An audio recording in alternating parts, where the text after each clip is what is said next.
Microphone checker. 1, 2, checker. Get Closer. Yeah, there we go. Because this will be the level right here, so you can see where mine's at yellow-ish. So We want it there. We're mixing. Yeah. We want the levels to be touching that little white dot. Okay. Cool. Dad podcast. Oh snap. Dad video video podcast. But who's dad? Because we're both dads. You would be the dad. Because my son is not here. He had his yesterday. But just because he's not here in present, he's still here.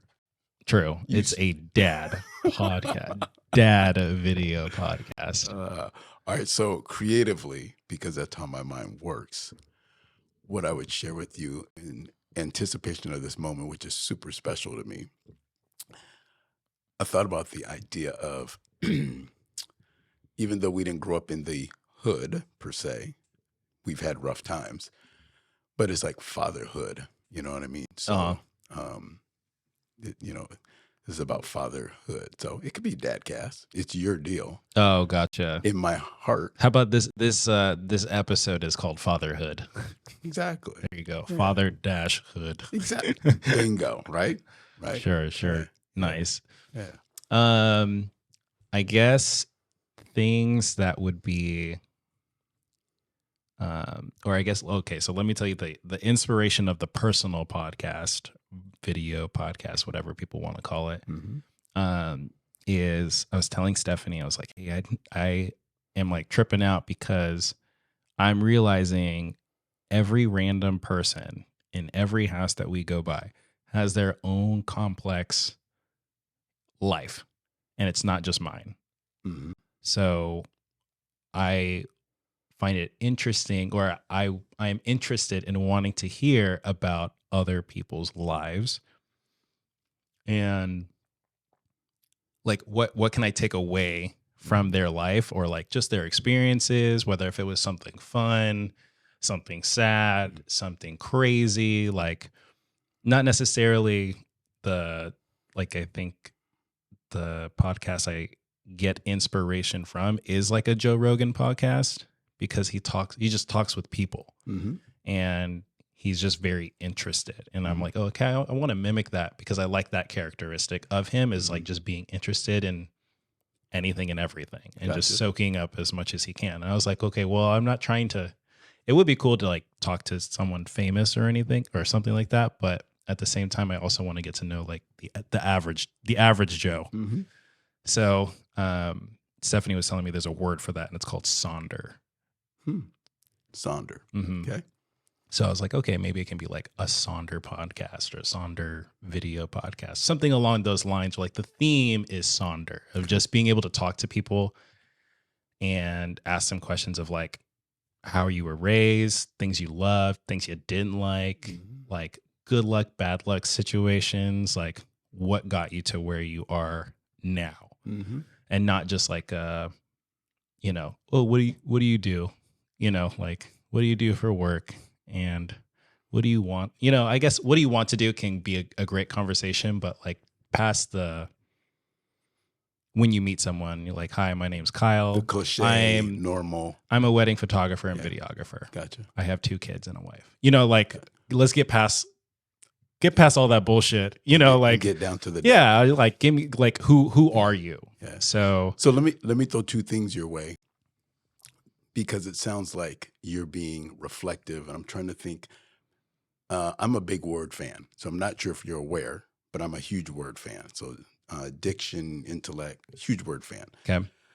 So I learned something today, because I did not know of the word Sonder. So I will look that up, ponder that. So thank you for that, because I learned something today. So that's number 1. It sounds like you're being, and the word I learned recently from a colleague is pensive. So you're being reflective and thoughtful, which again, I like. So that's number 1. I learned something. Number 2, what I want to share with you is what you're speaking about in your desire.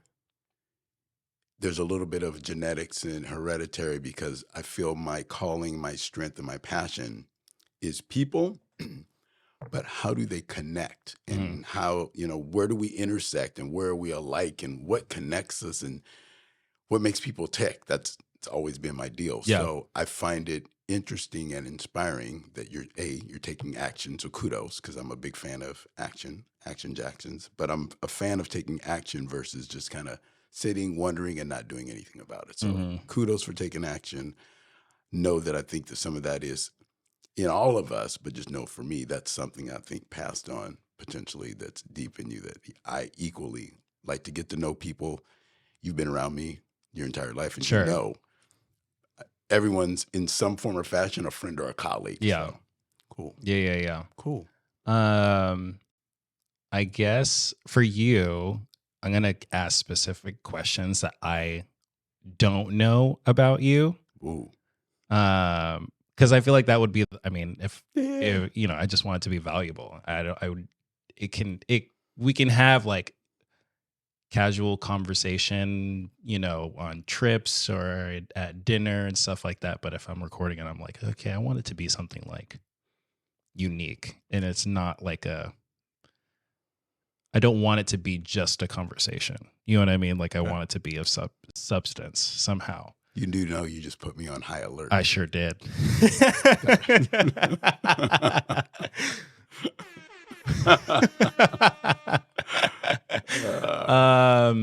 No, so I feel like questions that I feel like I don't know. Um, one that I can think of is, can you give me more detail of what you think you may not have already told me, and I can ask more questions, but more detail on the influence of grandma and a influence of whoever the father figure is in different stages of your life. Ooh, damn. Knuckle up, brace up. um, if I heard the first question correctly, you said, "What is the influence of my mom Mm-hmm. on me?" Yeah. So, like, I guess a little bit more specific would be, what did grandma have like instill or ingrain in you in your preteen years? And I don't know, maybe even some like examples of something that when she did this, it made me realize this about myself, Mhm. or what I want the mother of my kids to be. You know what I mean? Or in the same concept of like, I'd say teenage years and then your 20s. Okay, cool. So, um, can't believe we're doing Father Dash Hood podcast 1, and you're asking questions like that and not putting tissues on the table because this might get deep. Oh, my bad. Here, I'll go get some. No. We're good. No, we're good. I got sleeves. Let's roll with it.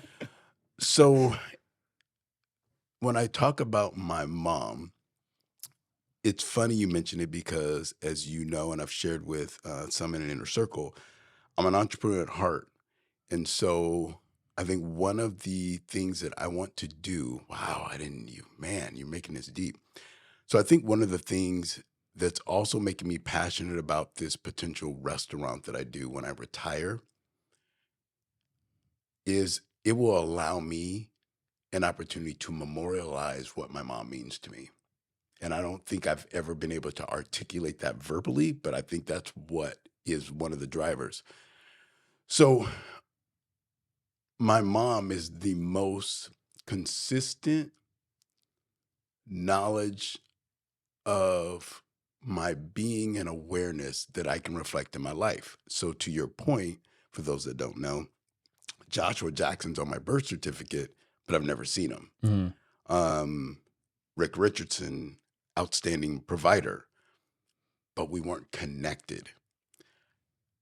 So, there's been for me an ongoing absence of what I would desire of a father figure. I would say the most consistent father figure I guess I would reference would be Uncle Manuel, because that is a strong man that was consistent. So Mhm. so I think that would be from a father figure that would be consistent. But more to your question, my mom has been the most consistent, stable presence in my life. And I think, unfortunately, for many Black men, that is the case. Not all. There's a lot of Black men that, doing it right. And I know this is not a Black man fatherhood podcast, but that's where we're going to Yeah, go yeah, because yeah. that's where I sit. So I think that is the challenge. And even though I have a multitude of issues and shortcomings, it was very important to me to make sure that my children didn't experience that. And I just wanted that connectedness. I desired it. So becoming a single parent with you, even though I was incredibly immature at the time in many facets, what I knew is, hey, no matter how immature or jacked up I was, I needed to be present. And I just desired that connection. Mhm. My mom was that consistent, connected presence in my life. That's what she represents. On top of that, it wasn't just a presence, her work ethic is unparalleled. I mean, there's no such thing as tired. There was no such thing as, I don't know if I've ever heard my mom say she can't do something. Now that Mhm. I really think about that, I don't know if I've ever heard the words come out of my mom's mouth what she can't do. If I needed shoes for gym class, if I needed something for a school project, if I had a football game, if I had, whatever I had going on, my mom was present. Mm. So those attributes modeled for me what I desired. So I don't go on and on and on. I feel like that answers your question. Is there anything that you want me to expand upon? Does that make sense? Does that Yeah, yeah, answer your yeah. question? No, that makes a lot of sense. What I guess when you're going back to childhood, Mhm. um, whether if it's preteen, teenage years, what were some like pivotal moments where you did heavily rely on grandma, or you just like, I don't know, just witnessed from afar of either how strong she was, or just like in her characteristic in general, like everyone is weak at some point in time. Like, was there a time where you witnessed grandma like break down because of a certain situation, and like how did like explain more about what her character actually looks like? Yeah. So um, my mom covers to me the entire spectrum. What do I mean by that? So at a young age, I don't recall it, but I feel the benefits of it. My dad, stepdad, dad, Rick, talked about how she would always read to me when I was younger. Read, read, read, read, read. Read a book, read a book. And even though I'm not the active reader today, I feel the effects because just diction, communication, verbal skills, I feel it naturally. I think she poured into me on that at a very young age. So she was very nurturing. I've heard about she took me and dressed me up and had me doing photo shoots and catalog at a young age. So now, think about it, fast forward decades. I don't like walking around the house looking busted and raggedy, and Mm. yeah, I want to be the best dressed. Um, so you think about those things where she nurtured me intellectually, which takes love, and then she nurtured me just presence, and then she modeled that behavior. And to your point, I remember what else? Probably middle school, right? Middle school, I would tell you that she just showed up. I remember eighth grade graduation. My dad was working, chose not to come, and I'm going to use the words directly. He chose not to come. We can Mhm. say, "Hey, I'm busy," but he chose not to come. But my mom was there. I'm getting valedictorian. I'm playing a drum solo. She didn't realize. She was like, afterwards. She was like, "I didn't know you were that good on the drums." So she was there. She was there and present. If I go back a little deeper, advocacy. Strong word. Parent should be an advocate, not a good friend, not a best friend, but an advocate. And I remember there was a time when I was in elementary school. We were in Iowa. I don't think I really wanted to be in Iowa. I think there was some tension between my parents, but I would go and hide in the basement all day. And you know me, I like school, Mm. but something was going on that I would hide in the basement. I don't know if I was doing that for a week, for a month, but I just remember instead of going to school, and I would go down in the basement and stay in the basement all day. Don't ask me what the hell I was thinking, but I was doing it. Coming to find somehow it How came. old were you during this? I'm gonna say I'm Or like in high school? elementary. No, I'm in elementary school. Okay. We're in Iowa. So Danielle was born in 72. Mhm. So Auntie was born in 72. So, and we were living at 1401 Holcomb. So my mom could probably help discern what is that in Sure. the timetable. But I'm in elementary school because 72, I'm 6 years old. It wasn't kindergarten, That's like first and second grade. somewhere in there. Mhm. Well, come to find out, the bottom line is my teacher was kind of being mean to me. So think about it. We're in the 70s. I'm in Iowa, which is rather homogenous. I'm Mhm. speculating. Sure. So likely there could have been maybe some racial strife and whatnot because I wasn't a bad kid. I didn't cause, that's not my nature. But what I remember is my mom going to the school and reading that teacher the riot act. And I don't know what happened, but my mom just going off. My mom advocated for me. Mhm. To this day, you think about, you fast forward in high school, senior class president, did well, in sports, grades, the whole deal. I always knew my mom had my back, and my mom always lifted me up. My mom made me feel like I was unstoppable. I was, I was a whopping 4'11" as a freshman, but my ego Ditto. was 6'3". Yeah, you were short, but see, you grew to 6'2". Sure. Yeah, I grew to a whopping 6'1". It's 6'1". Okay, I'm 5'8.5" on a good day, maybe 5'9" if I lie on my driver's license. So yeah, I'm going Yeah. NFL. But to that point, like Yeah. my mom always had me feeling like I was 6'3" from an ego perspective. Mhm. And I can't tell you how many times I meet people and they haven't seen me, talking to me, listening to me, my voice and whatnot. They'll be like, "Oh, I thought you were bigger." I'm like, "Fool, I am big. I'm not big in height, but I'm big." So, Mhm.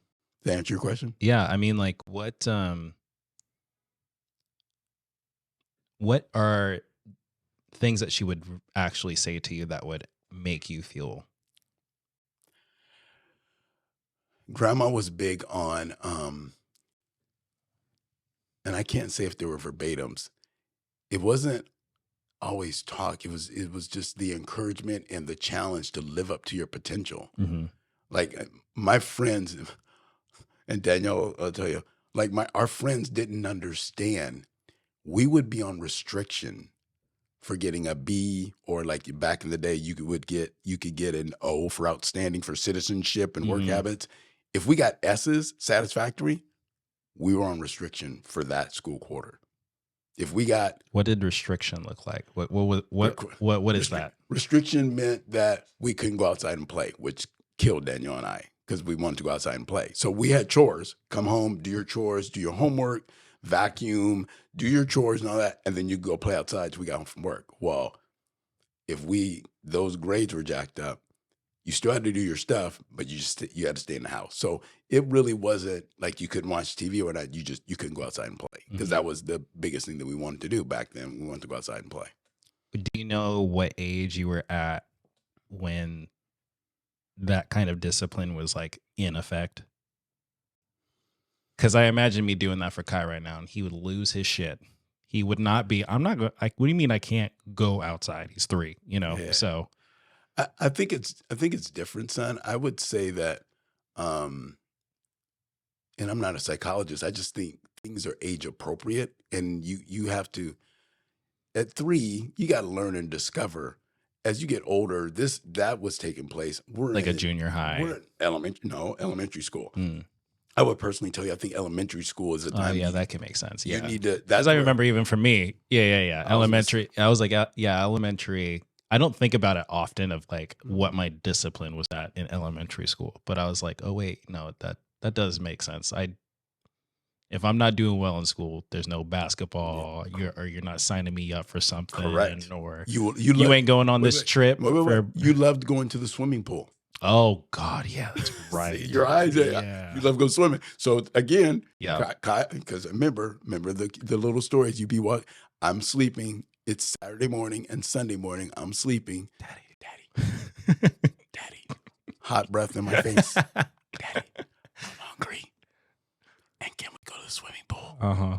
So my thing was, pick you up from school if something happened, which you were a good kid. I didn't have any of that. But if something was off out of the boundaries, you know you can't go swimming. You can't go swimming today, right? Yeah.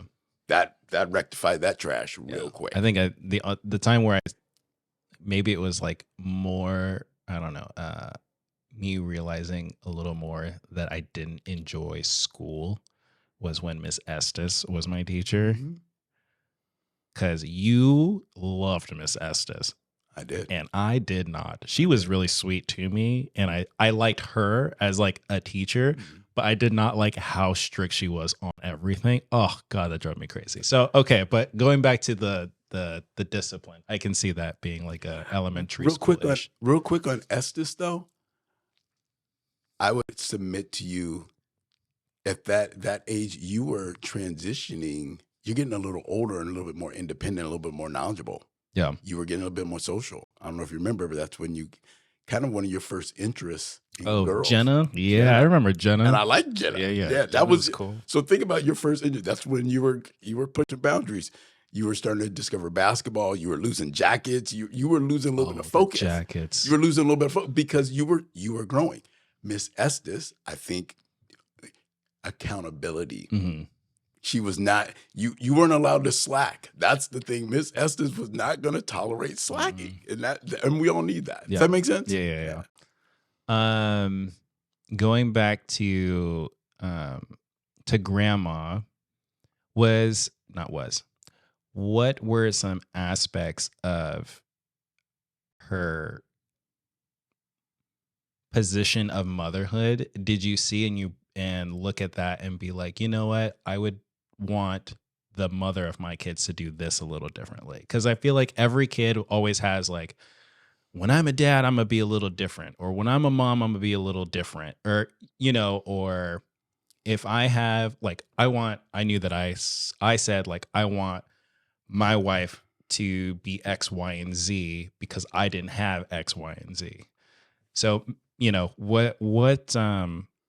what are some things? I mean, we're not bashing grandma, No. but like, just things that you feel like you personally would have excelled a little bit more or would have done better, or was there just nothing? I like that you frame it that way.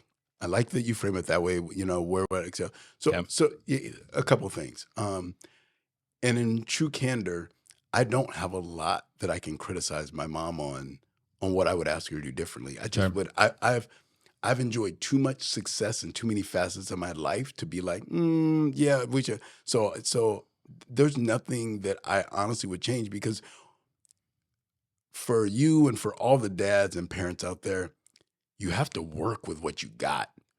And so I think sometimes if we say, hey, I wish someone had did that better, yeah, that might warrant different circumstances. You can't control your circumstances. Yeah. Would like to be a millionaire. Sure. You know what I mean? I'm not asking, I guess a better way to rephrase the question is not to say what is something that grandma did bad that you would want to do better, but like, what are some things like that irked you a little bit that you were like, I wish this was a little different in this aspect? I will. The thing that my mom was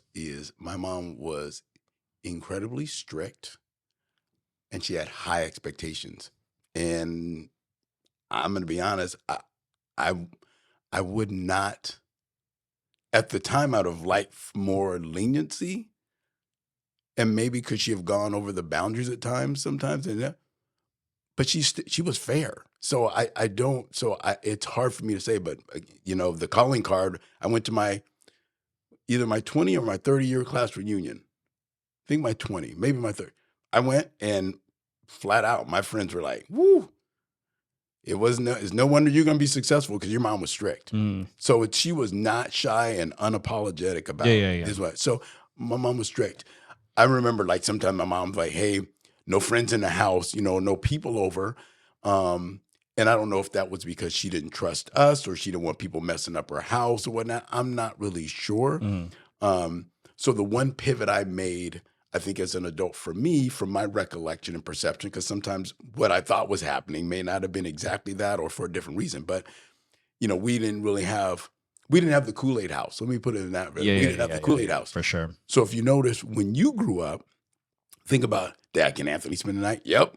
Can Scotty spend the night? Yep. Mhm. You know, so to me, I think one of the things I desire, because I'm social, is I'm cool with, you know, hey, I'd rather have all the kids over at my house Mhm. so I can hear the conversations. I Yeah, can be yeah, in the yeah. loop. Oh, that one's trouble. Like when you brought, well,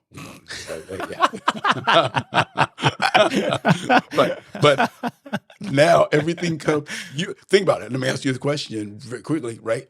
Were you comfortable asking people to come over and hang out? Oh yeah. So for that sure. was my As long as I was good with the people in the house, I would invite people over. If I Correct. wasn't cool with people in the house, then Right. I wouldn't invite people so over. so for me, I can't speak for Danielle, but I feel like as growing up, we were a little hesitant to ask, can people come over? Mhm. So that was the shift that I made as a parent. Gotcha. So it was more of just like a social interaction, specifically at your own home. Correct. Yeah. Correct. Okay. And the other thing I would share, and I don't know it from my mom's perspective, she was very hesitant to let me play some sports, particularly football. Because of your size? I don't know. I presume so. I would. I don't know if it was size. I don't know if it was financial. Our schedule sometimes was crazy because she Mhm. was a working mom, Yep. right? So, hey, so she tough decisions. Hey, I got to work. How you getting to practice or whatnot? And she finally let me play. And I've always had this wonder, by the time she let me play in 8th grade, was it too late? Excuse me, because by then, like, kid, the coaches knew that kid and this kid. And so Yeah. I felt like I was trying to assimilate a little bit later. Mhm. But I just feel like I always have that wonder, just because I felt like I was a good athlete. But by the time I was trying to learn and assimilate at that time in like 8th grade, it was late. So that's when I turned to wrestling, I think like senior year, Mhm. and did extremely well. So Yeah. it's always a wonder. Yeah. Not a huge regret, but a wonder. How come you never asked her? I don't know. I think I'm still afraid of Mom. I mean, It's a good question. yeah. I should. I don't know. Yeah. I'm not losing sleep over necessarily. Sure. It's a Yeah. curiosity, but yeah. She still might throw a shoe at me. You know, you could catch it. I could catch it. I could catch it. Psychological fear. Right. Exactly.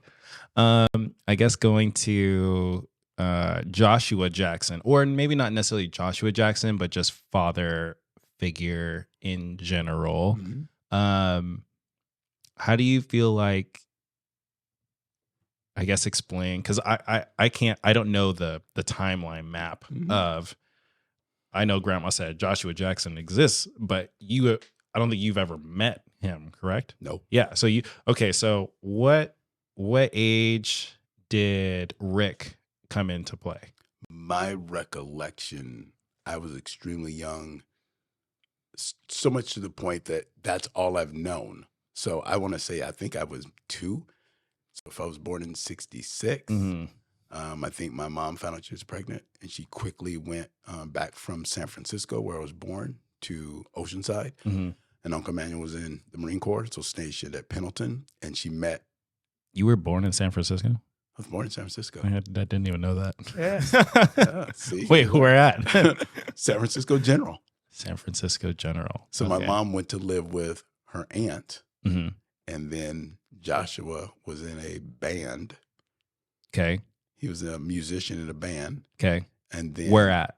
in San Francisco. Oh, in San Fran. In San Okay, Francisco. gotcha. She So lived- all this happened in San Fran. All happened in San Francisco. Met and left in San Fran. Correct. Okay. And then you said grandma lived with her aunt? She lived with her aunt at the time. She What was left- her aunt's name? I think it was Aunt Gloria. Gloria? I think it was Okay. Aunt Gloria at that time. Okay. And then where are you living at when Rick is in the picture? Still in San Fran? No. But Where is Gloria living because at? Uncle Manuel's in Camp Pendleton, stationed at Camp Pendleton. Okay. Rick is stationed at Camp Pendleton. Okay. And the rule, this is how my mom is independent. The rule, from my understanding, that Uncle Manuel and Aunt Benella who basically, remember, grandma's parents died when she was very young. Okay. So that Aunt Benella and Uncle Manuel, that's basically her guardians, her parents. Gotcha. And the rule was, you See, I didn't know that grandma's parents died young. died. I didn't know that. Yeah. So this is good. No So idea. when I want to say I have the obituaries, I'll share them with you. I think grandmother died first when she was 9 or 10, and then the year later her dad died. What did they die from? Good question. I can't recall. Okay. We'll get grandma on a podcast and we'll chat. Yeah. Yeah. I'm not sure if it's a heart attack, but But have one after another like that? That's crazy. So think about how that factors into kind of her persona. Sure. And then she grew up with Uncle Manuel. Well, maybe, I mean, this is a lot of assumption. Maybe the reason why she was so strict was because she wished she had the strict parents to make sure that if something happens to me, I know that his character will be good because I'm a hard ass and I don't care if he doesn't like me. He's going to be good at whatever he's doing, or, Totally fair. So it's all speculation. But I was like, okay, I could totally see why grandma chose to parent the way that she did, because she, at 9 or 10, let's see, I would have been in 4th and 5th grade. Yeah, 4th and 5th grade. Like, yes, I would have remembered you, but I feel like a lot of the characteristics of you may or may not have like followed through within me. You know what I'm saying? Because like a lot of who I am is obviously you are who you surround yourself with. Obviously, you've been around my entire freaking life, but like, we have a lot of similarities is because I was always around you. Nurture and nature. So yeah. Like I'm a product of my environment. Yeah. So, I think her parents having passed when she was so young, maybe it just left her like, I don't like, the influence that she had was just from an outside perspective on what she saw in other parents, because she didn't have the example herself. Yeah. So think about this, and it hurts my heart to an extent, but out of her 12 or 13 siblings, she's the last one standing. Dang. So the word that always comes to mind when I think about my mom is perseverance. Mm-hmm. Think about, she embodies no excuses. She can't grieve or she can't be sad or have a bad day. And then you even think about the relationship she has now and how she serves her husband and his medical needs, or how she serves auntie and her parental needs. Like, think about, she's always serving. Yeah. She always is like, she just goes with it. Like, this is what I need to do. And that's what I'm doing. And now she's helping your sister. Yeah. It's pretty powerful. No, she's awesome. Think about it. And how often do you hear a complaint come out of her mouth? I would personally, just knowing my current life journey, like, I don't hear her complain, but I also don't see that as an ultimate strength. Tell me more. Like, I think grandma is freaking amazing. The more that we keep talking about it, the more I'm learning. And I'm like, yo, this woman's freaking crazy. Like, she don't complain. She does her shit. She handles all this. Like, it's great. But at the same time, like, I don't know, maybe it's just a yearning for wanting to just, again, learn more and know more about people and family, is like, I want to be able to see people struggle too, because it tells me you're human. Because if I can't see that people are struggling and people are going through bad times, like, it almost, again, I'm not calling grandma this, but it almost feels fake. Like, it's unrealistic. Like, to me, it feels unrealistic to just choose to never be upset about anything. Or I feel like maybe she is, or there were times where she was, but she didn't show it to you. Now, granted, there's appropriate times to be able to show that. Like, sure, you're going to be 16, and maybe that's not appropriate to break down in front of your 16-year-old. But I do think, like, as I grew up, like, I enjoy the conversations where I can have either with mom, you, or Meredith, and I hear the bad things because it makes me feel like, you know what, like we all got our shit. Mm-hmm. And yes, we're still striving to be the best person that we can be, but we all have our stuff. Yeah. So like, yes, grandma is like a freaking rock, but I don't know any bad sides of grandma. And to me, that makes me feel like it's almost like a superhero with no or Superman with no kryptonite. I'm like, come on, there's gotta be something. There's gotta be something that either. And I think I receive where you're coming from. I think those are most productive conversations with that person themselves, and and they can. Hence the idea of these video Totally podcasts agree. and stuff like that. It's like, totally agree. You know what I mean? Because otherwise, I think what we see through our own biases and our lens and perspectives, we may not get the full context. So I think it's a valid question. And because it's not like I haven't seen my mom cry or grieve or this and, losing siblings. I think it's about, asking those questions and, letting someone answer for their own authentic self. Yeah. Mm-hmm. Going back to the father figure thing, though. So at 2, Rick is introduced. Mm-hmm. Where are you living at with Gloria? No, by the time. So when Rick is introduced, you're out? No. When Rick is introduced, remember, my mom is back in Oceanside. Gotcha. Okay, gotcha. Everything's back in Oceanside. My mom at that house. Linda and little Kenny came back to northern San Diego County to Oceanside. Matter of fact, it probably was Oceanside, not Carlsbad. Remember, everything and I have seen in your age, that was Carlsbad. That was when they a little more bougie. Mm-hmm.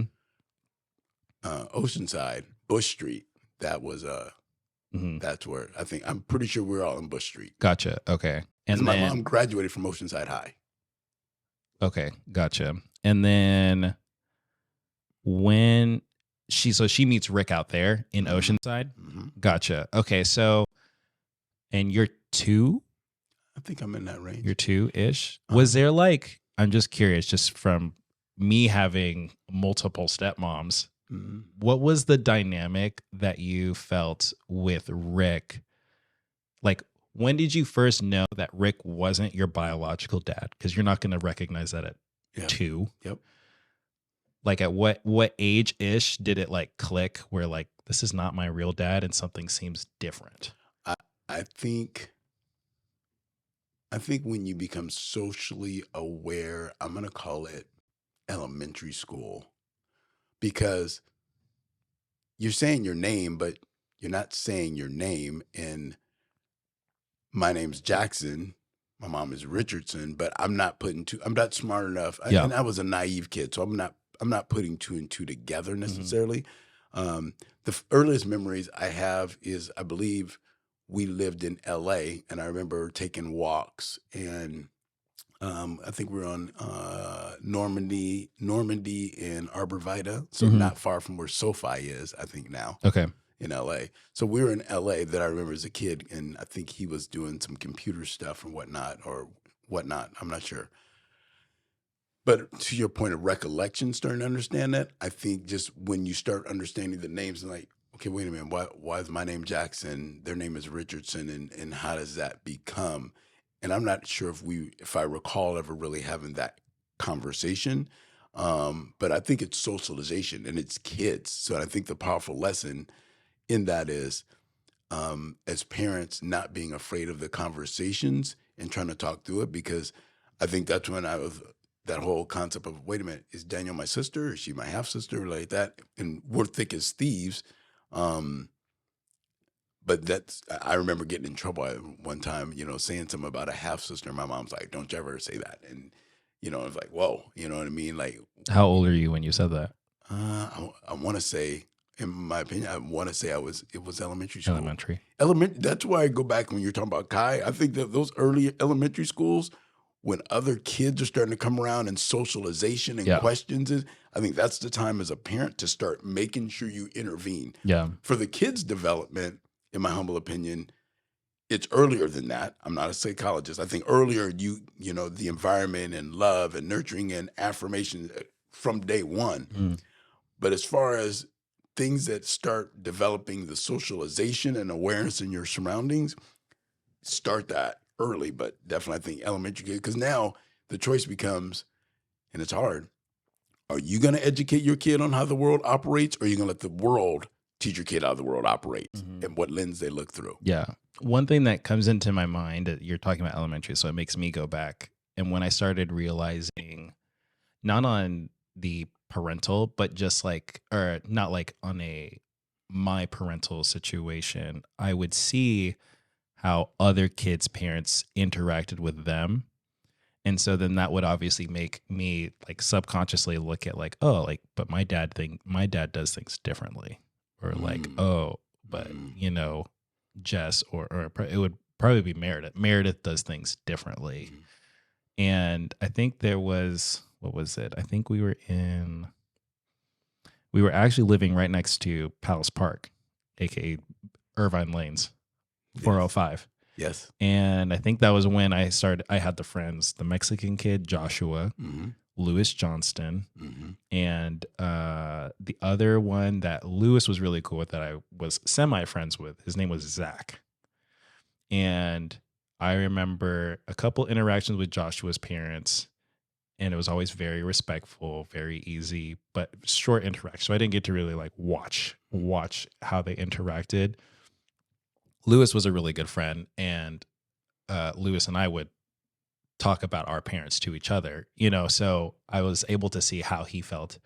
He didn't really I didn't think he really talked about his dad too much, but I remember his mom very vividly because she loved chewing gum and she would smack her gum. And, but I knew that Lewis loved his mom a lot. And then she was also kind of strict because there'd be plenty of times where like he didn't want to do something. And it was just very obvious. But then I went over to Zach's house. Lewis was at Zach's house. And so I went over to Zach's house or whatever. Zach was yelling and cussing at his mom. And I was just like, whoa, what the hell? What are you doing? I need to leave. I don't feel safe. But his mom and his dad, like they yelled right back, and like nothing happened. There was no discipline. Like at the time, Zach was spoiled. He got what he wanted. He could be mean to his parents. Nothing really changed. And so like I was able to witness of like, oh, this is how other people's parents are. So I don't think, going back to what you were saying, is I don't really think of a time where I realized that. I think it's a combination of both, that yes, the parent will form the kid, Mm-hmm. but the kid won't know what's real until he sees other situations. You know what I mean? That's So fair. I feel like it's a combination of both. Mhm. And like ultimately it's going to be up to the kid to decide like which one does he like and which one does he want and which one is he like they are not submitting to, but the one that they're going to adapt to. Yep. You know what I mean? So The other thing I would love to interject, and my mom did this to me, and it's something that I wanted to make sure that I leveraged as a parent. My mom was strict, had high expectations, and I don't even know if I like saying strict. My mom had high expectations and was not going to allow you to operate below your potential. But the other thing that I just remember, my mom, we had fun. yeah. Like my mom was fun. And again, Rick, my dad, fun. So we would, we would do exercises on commercial breaks. So that's where the fitness kind of became a big thing. Like Mhm. I remember living in Garden Grove, and it'd be a commercial break. And as a family, me, my mom, Danielle, my dad, we're doing leg lifts. We're doing leg lifts on a commercial. But we did fun stuff, and I remember laughing, and music was a Mhm. huge piece of growing up. So dancing and music. So I think that was the other thing that to me I would have liked to done more of that as a kid. You know what I mean? At times, those are memorable times, and so that's something that I wanted to bring into parenthood. So now you look at you and your siblings, we laugh, we have fun, music's involved. So though, yeah, we have our share of shit that we have to deal with, but Mhm. there's a balance of high expectations, but also that element of fun. Yeah, And yeah. now as a grandparent, I love continuing that legacy. Yeah. I mean, even there's time you said music. I was like, oh yeah, we FaceTime you with Kai, and he's having a we call it a dance party, and we're playing some ratchet hip hop music, and like, oh look, Lucky, look at this. Exactly. That's cool. So going back, we keep diverting. Going back to the timeline, Rick is involved it too. Uh-huh. How long until Auntie's born from then? She's born in 72. So I'm guesstimating, really want to get my mom sitting in on this podcast. So if I'm born in 66, I imagine we're back no later than 68, 69. We're back in Southern California. I could be way off. I don't think so. So I imagine around that time frame is there, because I remember my mom's like godmother or How Daniel's old? godmother, How old are you when Auntie's born? 76. You're 6. Okay. I remember in 1972, around that time frame, my mom, we were in Iowa. Daniel was born in Des Moines, and I remember just knowing that was unique, because you think, yeah, homogenous, Iowa, homogenous. I remember only black. I might have been the only black kid in the school, Mhm. definitely in my class. So that was an What interesting. moved you out to Iowa? That's where Rick was from. He was He's from Iowa? born in Waterloo, Iowa. Dang. Yes. Not sure what the. I'm curious as to what brought him back out to Iowa. I mean, He's joined the Marine Corps. He joined the Marine Corps. Oh, okay, gotcha. So he wanted to get out of, my understanding, he wanted to get out of Iowa. He knew there was more to life. He joined the Marine Corps. No, but I'm saying what brought everyone back to Iowa though? You're saying Marine Corps, he was so out. he came out here. He was done. No, but I mean, like, why go back to Iowa, a place where His family was there. That's where grandma, his mom. he crazy for leaving California? Well, Crazy. Well, and ultimately, my mom was like, "Yeah, I'm out." You're So I think I remember my mom and I came back. He didn't want to come back. I remember me and I think after that, I think we were here by ourselves in Oceanside. I'm assuming, did they get married? Immediately? Married immediately. That's my understanding. Danielle, they moved back to Iowa. Really, the three of us. Me, Danielle, and my mom, I think, came back to Iowa, and then he came later. So all four of you go out to Iowa, and then grandma's like, "Yo, all three, me, my mom, and Rick go to Iowa." Okay, gotcha. Danielle's born there, and then you three minus Rick come back to Cali, and then eventually he comes. Gotcha. I don't know the story. That's a grandma. I know. I was like, what happened there? I want to know. Yeah, juicy. You want the tea? Tell me. Yeah. Okay, so get back to your timeline, because that's where you seem pretty obsessed with your timeline. Yeah, I'm just curious. I don't know how things kind of break down. So you, auntie, grandma come back. How long until Rick comes back? Don't know, very candidly. I can tell you this way. I went to kindergarten in Iowa. I think potentially first grade in Iowa. I remember going to elementary school a little bit in Oceanside. Yep, in Oceanside. So you're like 7-ish when you come back to California. Maybe I'm gonna call it maybe 8-ish. 8. So you're in like third grade probably. Somewhere. Yep. Okay. Yep. That sounds about right. Somewhere in there. Miss Washington was my kindergarten teacher in Iowa. Don't ask me how I remember that. And then I remember elementary school, Palmquist in Oceanside. I want to say I was probably fifth, sixth grade. Went to junior high, first year in Oceanside, which loved it. Did not want to move. I was starting to get my rhythm, Mhm. so I was starting to kind of get my. I was running track, and so I was like starting to, kind of Peers. peers. I was like, "Ooh, yeah, I'm about to kill this. I'm about to." Mhm. And then we moved to Orange Carlsbad. County. No, we moved to Orange County, Oh, and then okay. I went to eighth grade at Doig in Garden Grove, and then transitioned there, but found myself there too. Mhm. Like started to establish, and then I went to high school in Garden Grove. And give my parents credit, they bought a home in Corona, and we still commuted all the way from the IE all the way into Garden Grove, so I could stay consistent in Nice. high school, which I think as a parent takes me back to kind of what I did for Kaylin, you Yeah. know what I mean? And Mhm. what I did for you, you know what I mean? And Dad, Dad, I'm gonna put you together with this deal. Let me go back to California for high school. Um, so I Yeah. think they gave me some of that stability, and it helped me. And I think it cemented kind of just my love of Cali and just how Cali is home for me. Mhm. Okay. Let's see what else. You mentioned that you started to find yourself in like the 8th grade Mhm. ish. What were you doing that you were like, "Ooh, this is who I am," or at least things I love to do?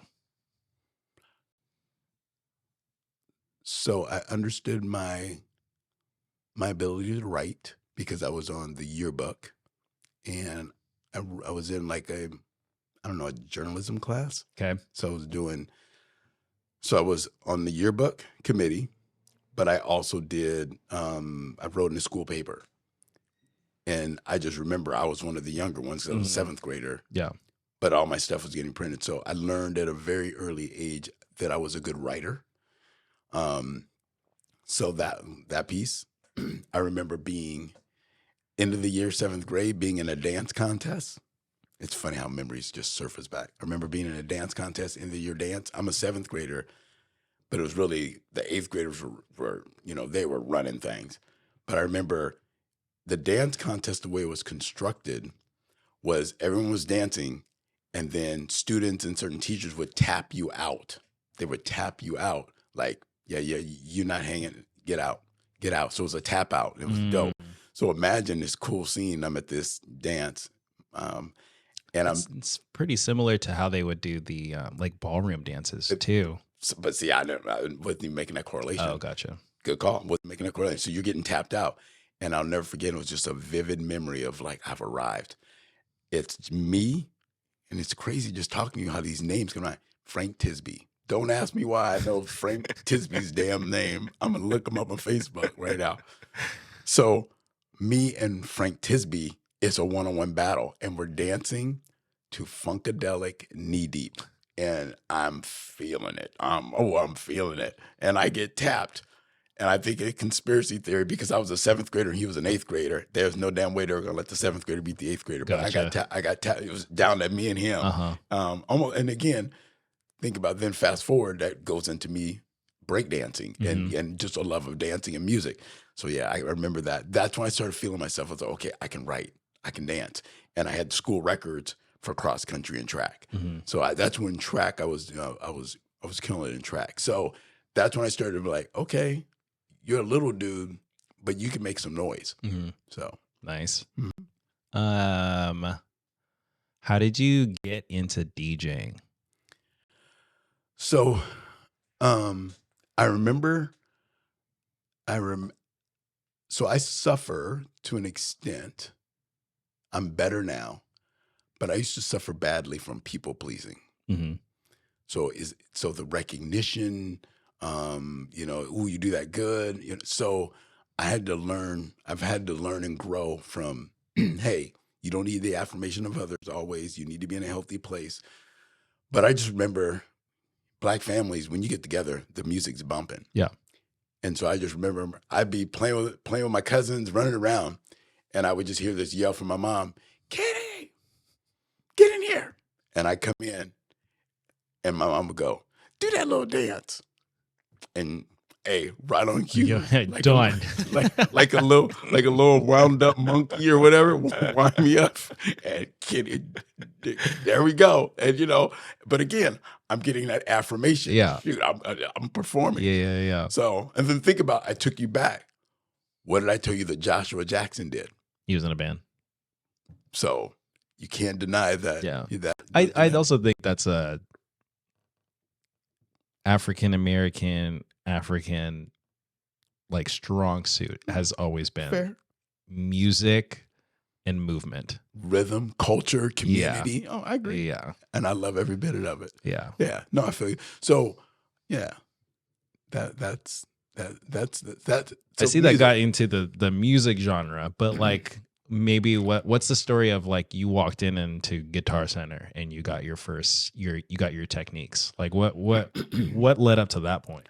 So I got to give my cousin Jeff Holmes credit for that. So Jeff, have I ever met Jeff?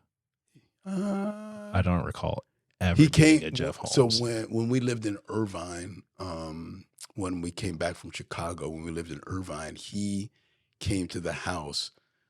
You met kind of his son, Jesse, but I think it was in passing. And at that stage, I was obsessed with something else. Yes, among other things. So cousin Jeff is on Uncle Rick's side. Or Uncle Rick, that's Uncle Rick. Sure did. Dad. Yeah, Dad Rick. So I know that my cousin Jeff calls him Uncle Rick. Gotcha. So they're cousin. I see. So on my dad's side, Jeff lived in Mission Viejo, which seemed like the other side of the world to me. So bottom line, I graduate from Santiago. I'm not sure what I want to do. I feel like I need a break. Mm-hmm. And so I signed up for the Marines, but I only wanted to do reserve. I didn't want to go full time. So then I get back and I'm still trying to figure out who is Kenny? What does Kenny want to do? Mm-hmm. My cousin Jeff, we hooked up.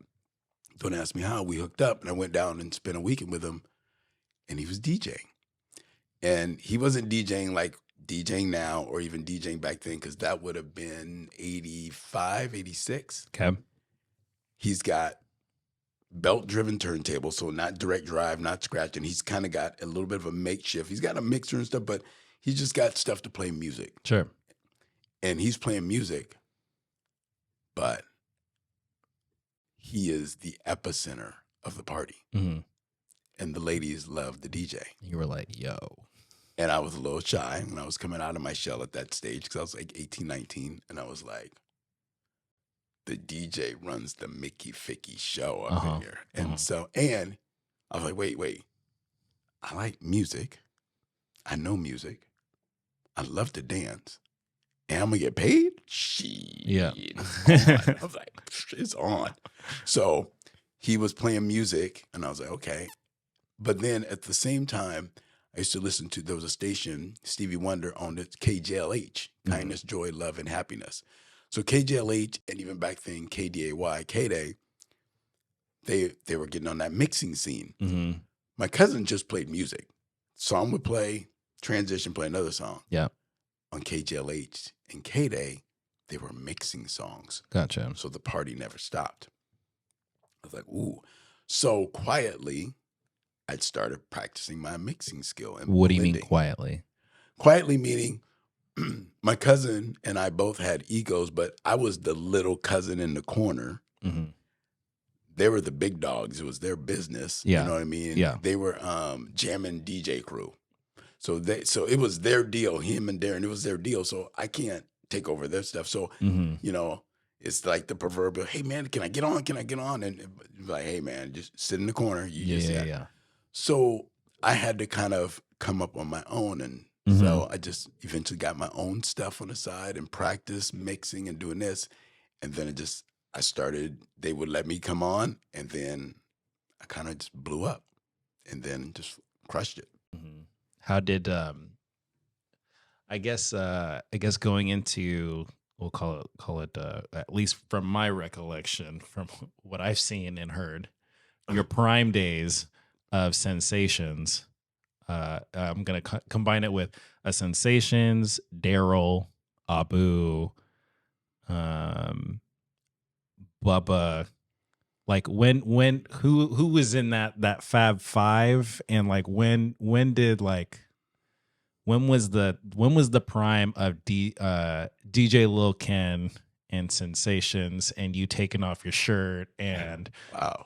tank top The sh- and it's the- ripped off shirt and thing, what- girls bringing you candy? Like what era was this going on? Is this We're gonna keep this 90s PG. or is this 80s? We're keeping What's this going on? PG-13 out. And I'm pleading the fifth. You're right. Yeah, I'm not doing all that. Like you said, YouTube is forever. It's I undefeated. wanna know these things though. Yeah, I don't know if You're everybody right. needs to know. You might want to know. I can talk about my mom, but don't ask me about DJ. Oh man, I don't even know where to begin and unpack that. Let me process that. I don't know if there's a heyday. Yes, by the time you come on the scene in Sensations, that technically that's a decade after I got in the game. So that's a decade after. Sensations was at a point where you were born. I was committed to be a better version of myself. I had started going back to Orange Coast College, and then at that point was at Cal State Fullerton, Gotcha. wrapping up. So at that point, you were born, which made a dramatic Like a shift. phase out period, I won't say, yeah. or maybe it's not a priority. It was not going to be my primary hustle. Gotcha. Because, as you know, as an entrepreneur, I had a kid, and so to me, I wanted stability. Yeah. I wanted to make sure, hey, parenthood is something serious. I don't want to half-ass this. How do I make sure that I have something stable? So it was just not the primary hustle. Music will always be a love and a passion, and now that my kids are older, I now want to go back and make music or hospitality industry my primary hustle, because that's my love and my passion. Hospitality, music, entertaining, that's my passion. That's what I'm wired to do. From the moment I told you earlier about my mom's like, Kenny, come out here and dance. Like that's my joy and my essence. So I want to get back to that. But to your DJ question, the moment that I'll remember, and I still didn't really have any dough or a pot to piss in, my first gig was really that I remember was the Jag. And that now it's gone and defunct, but I want to say for a minute, people in South County wouldn't remember that as Captain Creams because it became a strip club. But before that, it was a teenage club. And so little hole in the wall, Rockfield and Lake Forest. And that was it. That was it. And I'm struggling. I gotta ask Darren Burton, I gotta remember what came first, Reflex, or the Jag, because they were basically in that same center. So, but that was 80, I'm gonna call it, that was like 86, 87. Gotcha. And that's when hip hop was on fire. That's when Eric B and Rakim was coming out, LL. That's when Run DMC, Beastie Boys, that was when it was just starting to blow up. I was going to Music Plus on Bristol, get my 12-inch records, going to the Rhodium in LA, going to swap meets. 86, when I first started kind of promoting, doing my own stuff, and it blew up from there. And then Daryl and I met around that time frame, and we were going dancing every Wednesday night, El Toro Base, the E Club. So Daryl is probably the OG ride or die. Bubba came in because of my cousin Jeff. He lived around the corner from there. So I've known Bubba since 80, about the same time I knew Daryl, quite candidly. So what about Darren and Abu? Darren I met early because I was DJing at Reflex, and he was doing a different night. So I would say that was similar time frame. Abu came in later. Where did Abu and I cross paths? It wasn't Knots. I don't know if it was Zap. I had to think about that. I got to ask ABU. I'm trying to remember where exactly that originated. Because he ended up becoming a roommate with me before you were born, down in Mission Viejo for a minute, around that time frame. When did I'm sure that this is later, but I'm gonna ask because I can't remember. When did you and Ramsey connect? Sensations. Yeah. I was like, I Um, knew it was later than it was that. later. That Yeah. 87, 90. Yeah. It was Sensations. Him and a ton of them. So a ton of the fellas. It's like Derek. Correct. Derek is in that. So yeah. So Sensations was when things were commercialized. So Mm-hmm. so I don't even know how I hooked up with Sensations, but I was there and we were hooked up with radio station 92.3 The Beat, and they were, Theo was all it. So he would come down and, so we'd have the radio station. I'll never forget. Probably one of my highlights is I'll never forget, like, Snoop would come in very rarely, but every now and then Snoop would came in. I remember Nate Dogg was there. Sometimes we'd have guest appearances because of the radio station, but I'll never forget one of the coolest things. I'm DJing, the club is packed. It'd be open to 4 in the morning. It was jumping. And I'll never forget, a couple people came up to the DJ booth. Some security said, "Hey," he said, "Tupac's here." And I was like, "You're lying." They're like, "Nah."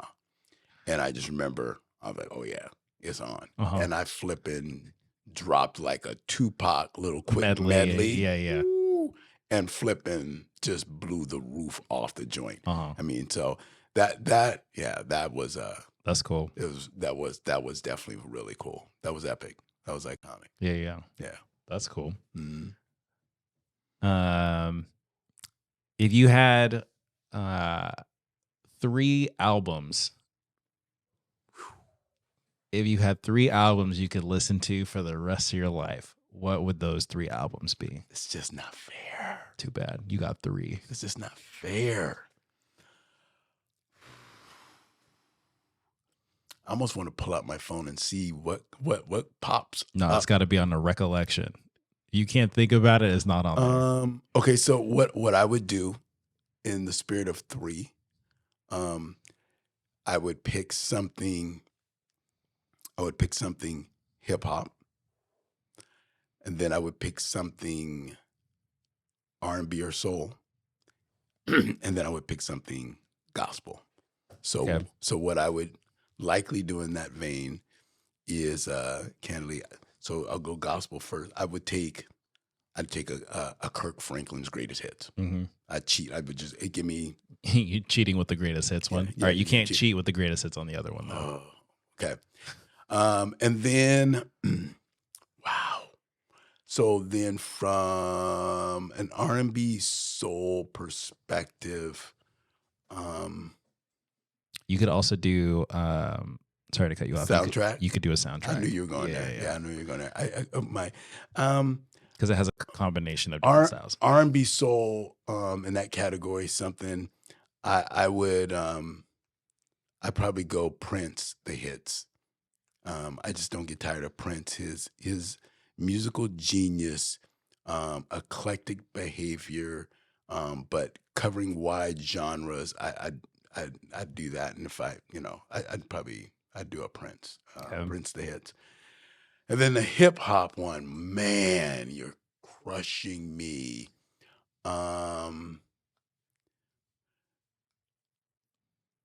For what it represents, Don't do represent. Do what you would be happy to. What I got to listen to. Uh-huh. Yeah. So to me, what I need is, and I'm thinking through that, because as much as I love Public Enemy, I would not want to just subject myself to nonstop. Chuck D just boom, boom, boom. I wouldn't want to do that.